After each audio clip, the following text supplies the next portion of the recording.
पश्चिम बंगाल में भारतीय जनता पार्टी इस बार जो है जिस तरह से दिल्ली का चुनाव लड़ी, जो रणनीति बनाकर कमोबेश उसी रणनीति से पश्चिम बंगाल का चुनाव लड़ना चाहती है। वैसे तो कहें तो लोकसभा चुनाव के बाद से जो भी चुनाव लड़ी है बीजेपी, हरियाणा की बात करें आप, महाराष्ट्र की बात करें या दिल्ली की बात करें, तीनों जगह जहां बीजेपी की जीत हुई है, स्ट्रेटजी आपको एक समान दिखेगी।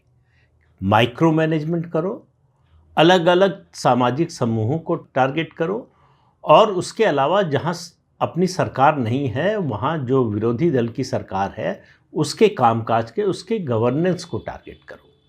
ये तीन मुख्य बातें उभर कर आई हैं बीजेपी की स्ट्रेटजी में, चुनावी रणनीति में लोकसभा चुनाव के बाद से, कि मैक्रो लेवल पर एक मुद्दा बना देने से, बड़े स्तर पर प्रधानमंत्री का प्रचार करवा देने से उससे जो जीत की गारंटी नहीं है, लेकिन अगर ज़मीन पर उतरेंगे तो उससे जीत की गारंटी की संभावना बढ़ जाती है।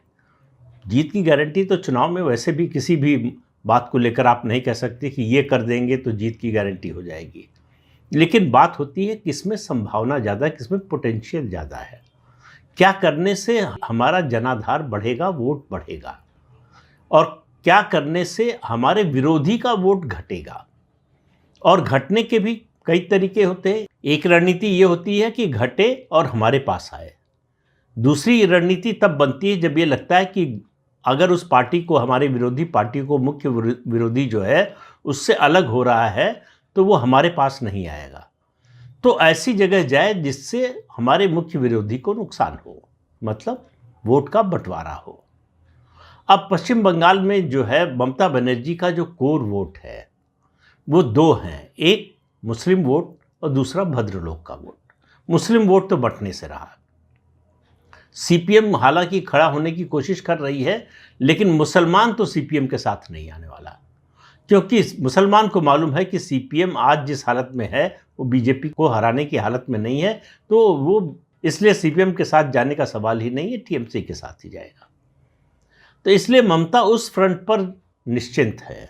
ममता को जो डर है या हो सकता है डर, वो दो मोर्चों पर खास तौर से, एक भद्रलोक, और याद रखिए पश्चिम बंगाल में सत्ता परिवर्तन तभी होता है जब भद्रलोक अपने विचार में परिवर्तन करता है या अपना पक्ष बदलता है, या कहें खेमा बदलता है। चाहे आप कांग्रेस के राज के समय देख लीजिए, चाहे उसके बाद सीपीएम का राज गया तब देख लीजिए, और ममता बनर्जी अगर जाएंगी तो उसमें एक बड़ी भूमिका भद्रलोक की होगी।